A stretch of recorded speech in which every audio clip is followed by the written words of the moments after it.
Begini Bu ya, saya mau bertanya. Nabi kita, Nabi Muhammad SAW sudah menjadi pengetahuan umum, khususnya umat Islam, ini dari kecil itu katanya sengsara. Bahkan dituangkan di dalam Al-Quran juga dengan kesengsaraannya Nabi kita, yaitu kita harus menyantuni ataupun menyayangi anak yatim, karena rujukan dari Nabi kita. Yang saya tanyakan, ini dari kecil Nabi itu berjuang sampai sebelum dilahirkan juga ayahnya sudah meninggal dunia dan seterusnya. Kemudian sampai bertemu dengan istrinya, yaitu saudagar atau pedagang, kemudian Nabi itu membantu. Yang saya tanyakan ini, sebelum Nabi kita Muhammad SAW menerima wahyu, artinya masih belum ada agama Islam, Nabi kita ini agamanya apa? Apakah beragama mengikuti agama Ibrahim atau agama apa? Karena sampai saat ini saya berpikir nih, kayaknya masih belum ada Islam itu sebelum Nabi menerima wahyu. Kemudian banyak istri-istri Nabi juga yang non-Islam, seperti Maria, yaitu dari Nasrani, dan juga Sofia, juga dari Yahudi. Nah, ini saya mohon penjelasan dari Buya, dan barangkali pertanyaan saya ini mengejutkan.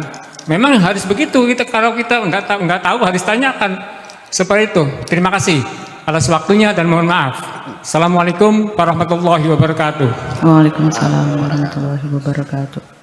Baik, ingin saya jelaskan. Jadi persoalannya kenapa Nabi Muhammad itu sangat menekankan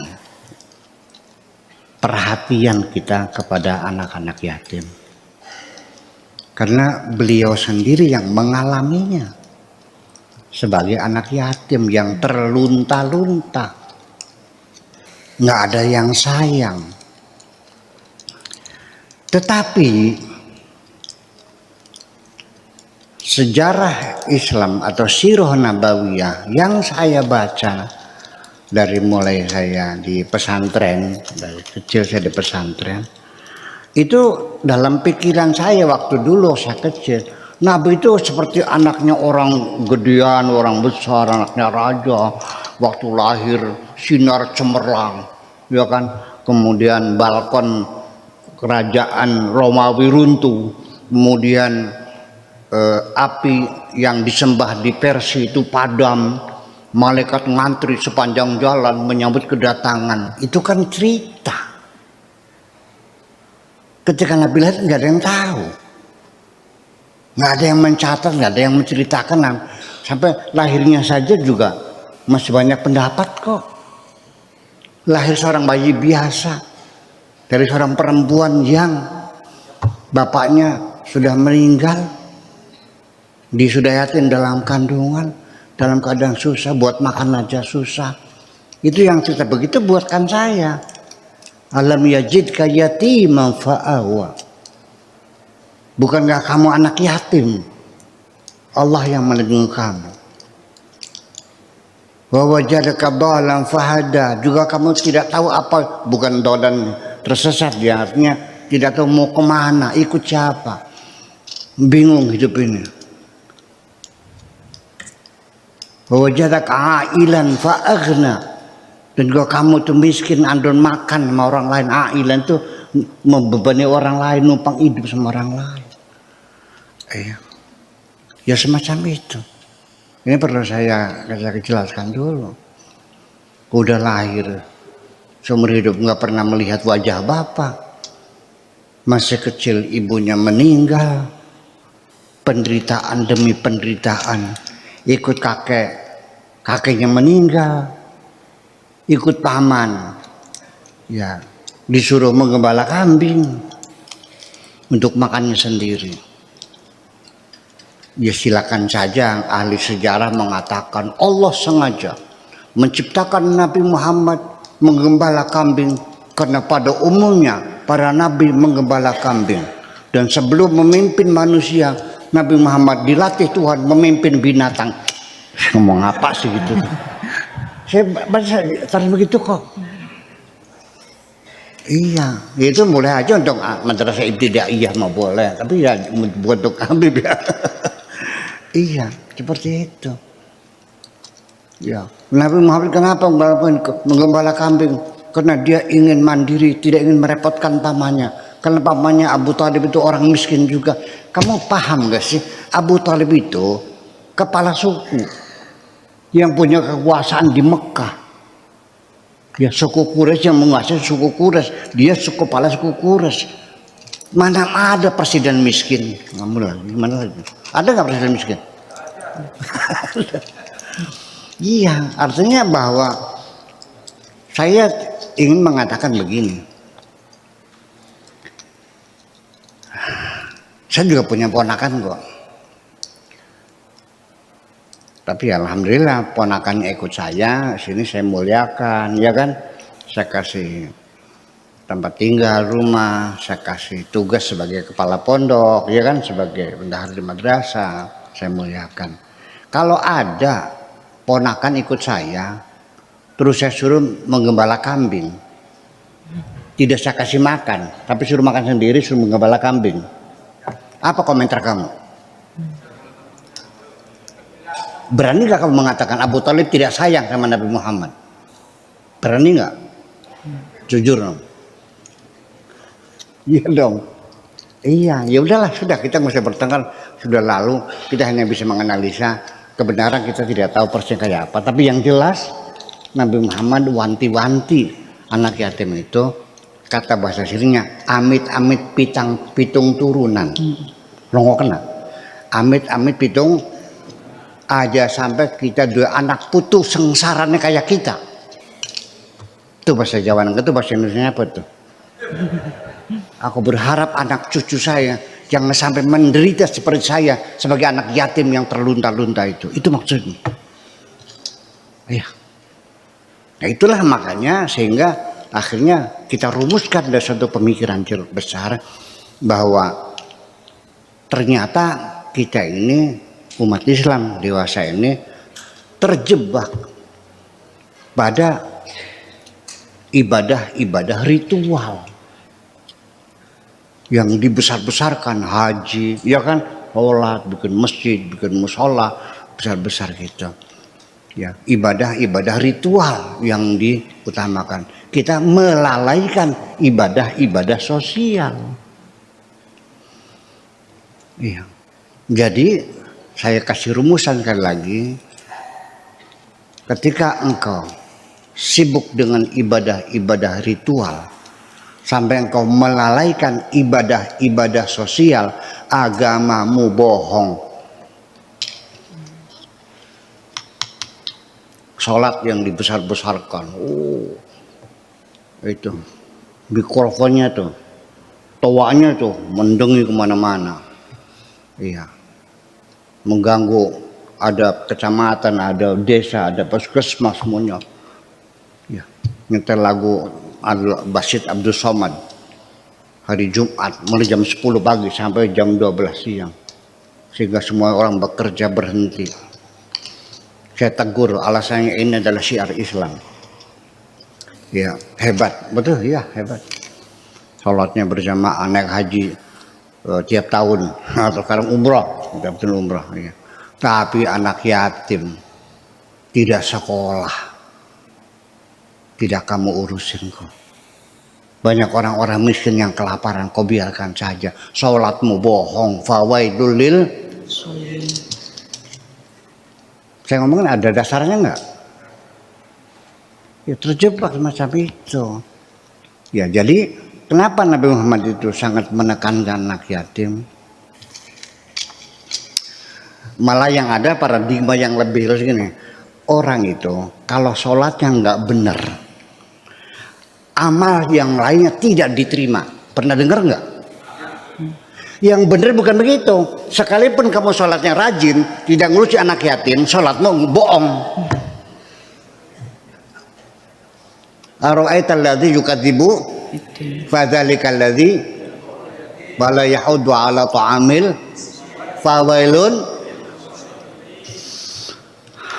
Iya kan begitu. Sekarang saya nanya biar agak cerdas. Ketika kamu sembahyangnya sehari 5 kali berjamaah semua, ya, sikat gigi dibuang, ganti siwak, ceboknya pakai tasuk, gitu, pakai kembali ke abad ke-7, pakai apa? Pakai batu,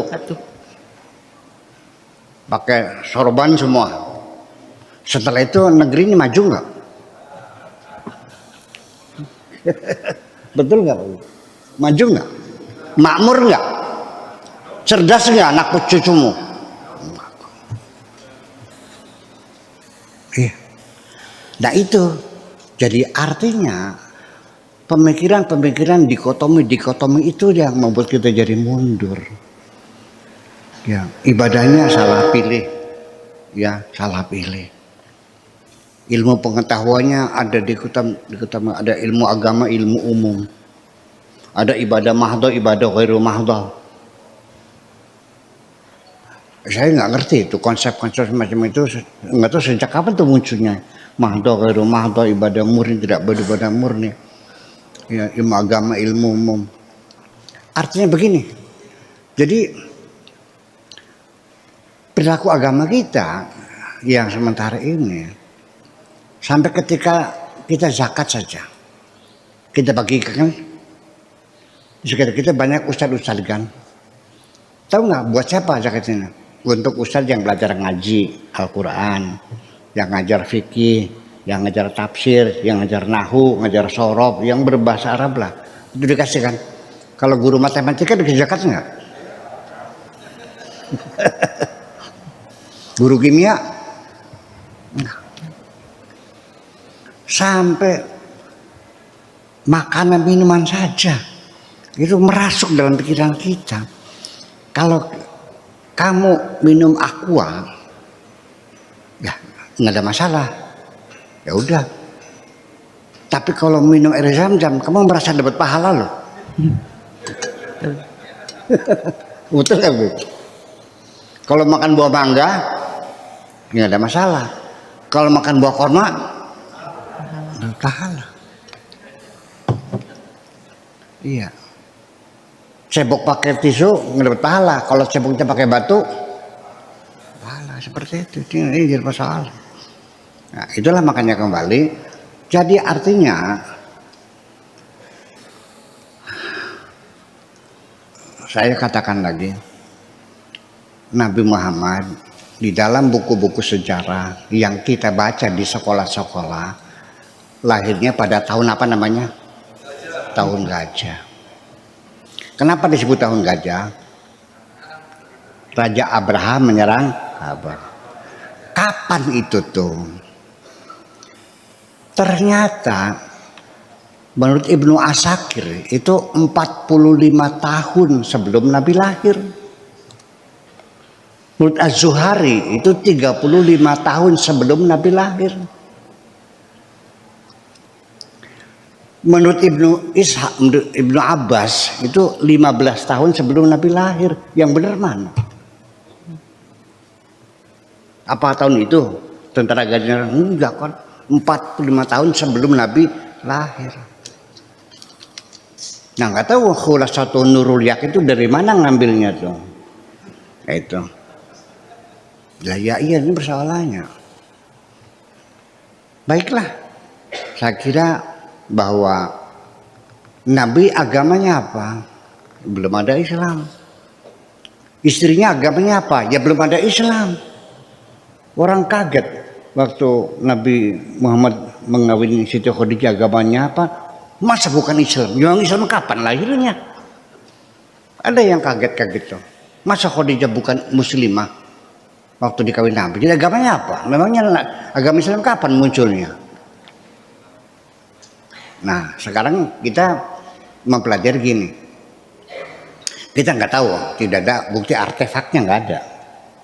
Kita pakainya asumsi, ya, hipotesa, nggak bisa direct evidence, nggak bisa. Kita sudah terlalu lama sekali. Di Arab itu agama-agama yang ada di Jazirah Arabia itu agama Yahudi, agama Nasrani, ateis yang tidak bertuhan, penyembah berhala, sedikit majusi, ya kan gitu. Nah sekarang Anda setuju nggak kalau kita mengandai, berhipotesa, Nabi Muhammad, berhipotesa Nabi Muhammad beragama Yahudi? Bagaimana menurut Anda? Nggak mungkin kan? Betul nggak? Kalau Nabi Muhammad dan Siti Khadijah sekaligus menyembah berhala, setuju nggak? Enggak. Kalau Nabi Muhammad dan Siti Khadijah itu ateis, masuk akal nggak? Enggak. Nah kalau Kristen, iya. Sebab kalau dibilang Kristen, ibunya Nabi Muhammad itu Siti Aminah. Siti Aminah itu anaknya Abu Qabs.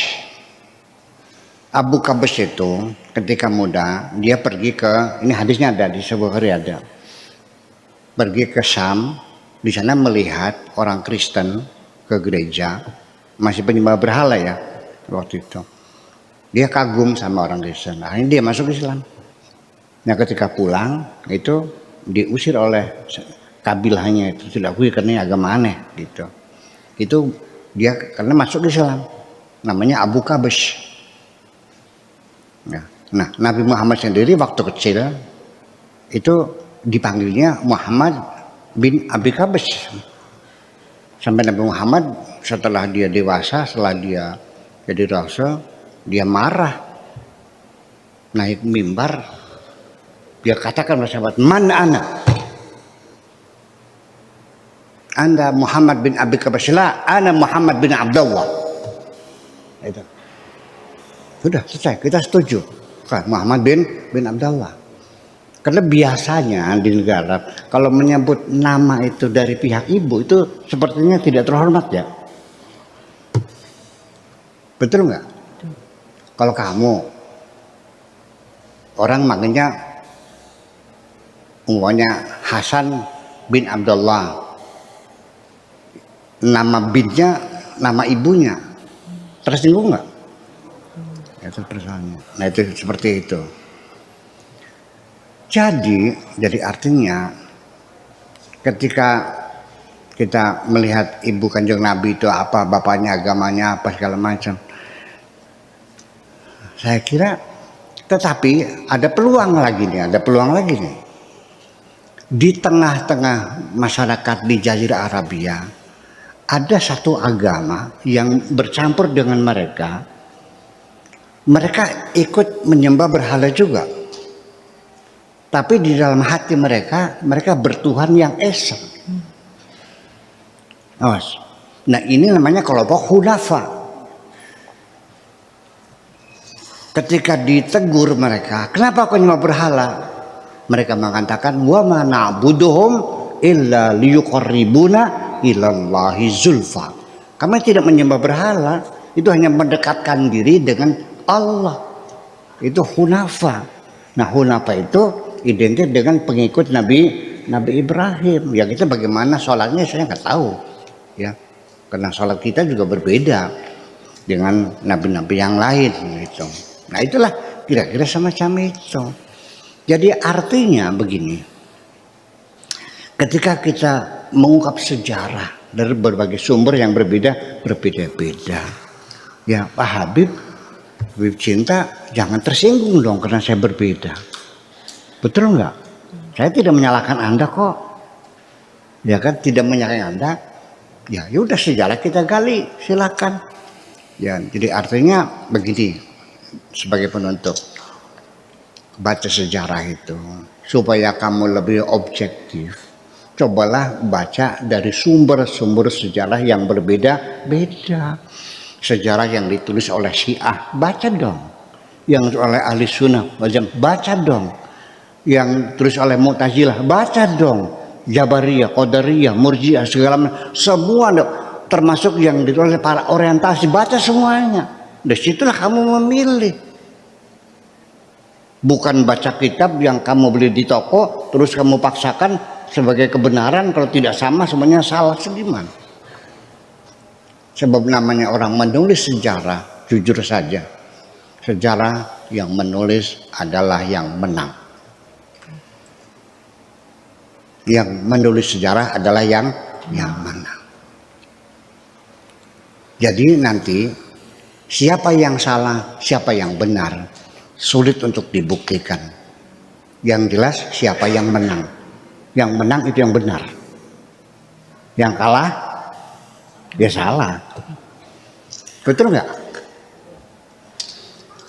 Betul nggak? Yang salah yang kalah. Yang menang, yang benar kayak mereka semacam itu.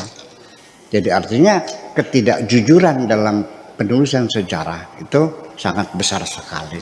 Jadi ya sementara kita belum mengambil keputusan apapun, ya biarkan itu sebagai hipotesa tanpa kesimpulan. Apa salahnya kita tidak mengambil kesimpulan? Terima kasih gitu.